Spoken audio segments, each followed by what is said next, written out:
সে বলছে যে আমরা নিজেরা মদ খাবো না, মদ অন্যদের জন্য তৈরি করব, আর নারীদেরকে যত খবিশ ভাবে, যত আকর্ষণীয় ভাবে গড়ে তোলা যায় এবং মুসলমানদের মধ্যে ছেড়ে দেওয়া যায়, মুসলমানদেরকে যদি আমরা মদ হাতে দিয়ে দিতে পারি আর নারীদেরকে যদি সহজলভ্য করে দিতে পারি, তাহলে এই মুসলমানদেরকে ধ্বংস করার জন্য আর কিছুই লাগবে না। বলছে একজন নারী আর এক গ্লাস মদ, এটা 1000 ক্ষেপণাস্ত্রের চাইতে বেশি কার্যকরী এদেরকে মুসলমান ধ্বংস করার জন্য। কাসুন ওয়া গানিয়াতুন তাফআলানা ফি তাহতিমিল উম্মাল মুহাম্মাদিয়া মা লা ইয়াফআলুহু আলফু মিদফা। উম্মতে মুহাম্মাদিকে ধ্বংস করার জন্য এক গ্লাস মদ আর একজন নারী যদি তৈরি করে দেওয়া যায়, তাহলে উম্মতে মুহাম্মাদিকে ধ্বংস করার জন্য 1000 ক্ষেপণাস্ত্রের চাইতো এটা বেশি কার্যকর। আমরা যে এই যে গণতন্ত্র পাইছি, এই গণতন্ত্র শয়তানের উপহার, এটা কি আল্লাহর উপহার নাকি? ইসলাম ধ্বংসের জন্য এই একটা হাতিয়ারই যথেষ্ট। দেখেন না গণতন্ত্রের মাধ্যমে ভোটের আগে কি হয়ে গেল, ভোটের আগে কি হইল? গণতন্ত্র হলো এমন মানে নীরব ঘাতক, ইসলামের জন্য, মুসলমানদের জন্য নীরব ঘাতক, ক্যান্সার। অথচ এই জাহেল বাঙালি মুসলিম এটা বোঝারও চেষ্টা করে না। এখানেই তো দেখেন সব গণতন্ত্র মনা মুসলমান, গণতন্ত্র কায়েম করব, গণতন্ত্রের জন্য লড়াই করব, গণতন্ত্র প্রতিষ্ঠা করব, পুনরুদ্ধার করব, এইসব কথাবার্তা শুনে ছি ছি ছি। একজন মুসলমান আবার ইসলামপন্থীরা বলছে আমরা ইসলামী গণতন্ত্র কায়েম করব, ইসলামী গণতন্ত্র কায়েম করে দেব। গণতন্ত্র দিয়ে ইসলাম কায়েম হয় না, কুফরি কায়েম হয়। এটা তারাও বুঝলো শেষমেশ। ভোটের আগে কি বুঝলো? ভোটের আগে ওরা তো হলো খাঁটি সেকুলার, আর আছে ইসলামী সেকুলার বা ইসলামী গণতন্ত্রওয়ালা। সবাই একমত। এই 90% 93% মুসলমানের ভোট নেওয়ার জন্য কি বলল? আমরা শরিয়া আইনে বিশ্বাসী নই। এটা কেন বলেছে জানেন? ভোটে জেতার জন্য। ভোটে জিততে পারবে এই কথা বললে। আবার টুপিও মাথায় দিয়েছে, টুপি পাঞ্জাবি মাথায় দিয়ে বলছে আমরা শরিয়া। কারণ এরকম জঘন্য মুসলমান এই দেশে বসবাস করে। এই 90-93% মুসলমান এতই জঘন্য, এতই তারা জাহেল মূর্খ যে এদের ভোট নেওয়ার জন্য এই কথাটা বলতে হয়েছে, এবং পায়াও গেছে, পাইছে না? যদি বলতো যে আমরা ধাপে ধাপে ইসলাম কায়েম করব, একটা ভোট ফেল করতো, সব ফেল করতো।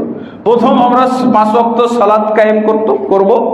আমরা যদি ভোটে জিতে যাই তো প্রথম 5 ওয়াক্ত নামাজ কায়েম করব, এটা বললে পাইতো ভোট। এখন দেখতেছে ইসলামওয়ালারা, ওই যে ইসলামী গণতন্ত্রওয়ালারা, ইসলামী গণতন্ত্র ছেড়ে ছুড়ে বলতেছে আমরাও শরিয়া আইন বাস্তবায়ন করব না।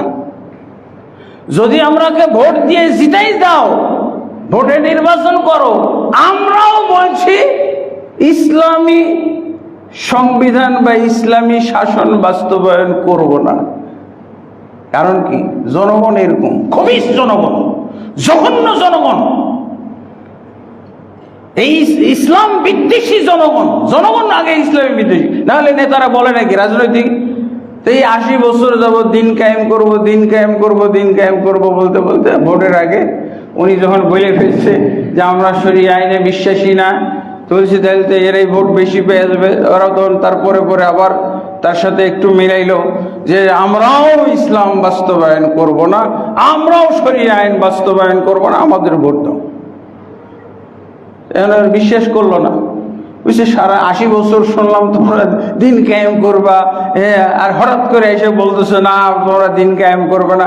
এটা মনে হয় কথা ঠিক না, এই কথার মধ্যে মনে হয় মুনাফিকি আছে। ওরাই হলো খাঁটি, ওরাই হলো খাঁটি। তারপর এখন তো আর ভোট দিয়েও কাম হবে না, ভোটের চিন্তা বাদ দেন।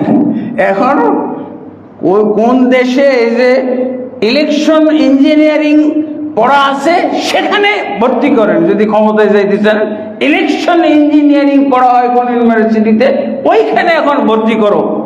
যদি ক্ষমতায় আসতে চাও তাহলে ওই ইঞ্জিনিয়ার হইতে হবে। এই ইঞ্জিনিয়ারিং তার জীবনে কোথাও শুনি নাই, কোন ইউনিভার্সিটি আছে? কোথা থেকে আল্লাহ নাজিল করলো? হ্যাঁ, ভোট ইঞ্জিনিয়ার, ইলেকশন ইঞ্জিনিয়ার নাজিল হয়ে গেল, একবারে সব হিসাব নিকাশ তছনছ। কারো এখন হিসাব নিকাশ মিলে না, সব হিসাব নিকাশ শেষ। ভোটে জিতার আশা আকাঙ্ক্ষা এখন ধ্বংস। এই চিন্তাটা আর করতেই পারবেন না যতক্ষণ পর্যন্ত ইঞ্জিনিয়ার না হইতে পারবেন। এখন আর ভোট দিয়ে কাজ হবে? তার চেয়ে এটা ভালো না যে আমরা ইসলাম শিখি, হাদিসে জিবরিলটা মুখস্থ করি। হ্যাঁ, হাদিসে জিবরিল মুখস্থ করলেও তো কাজ হইতো। হাদিসে জিবরিল দিয়ে, হাদিসে জিবরিলের আলোকে যদি আপনি এই যে অধিকাংশ মানুষকে নিয়ে আসতে পারেন, বাকিরা সব পালিয়ে যাবে। রাতের আধারে আধারে পালাবে, রাতের আধারে। সামান্য আমি রমজান মাসে আমি খতিব ছিলাম একটা মসজিদে। তো আমি রমজান মাসে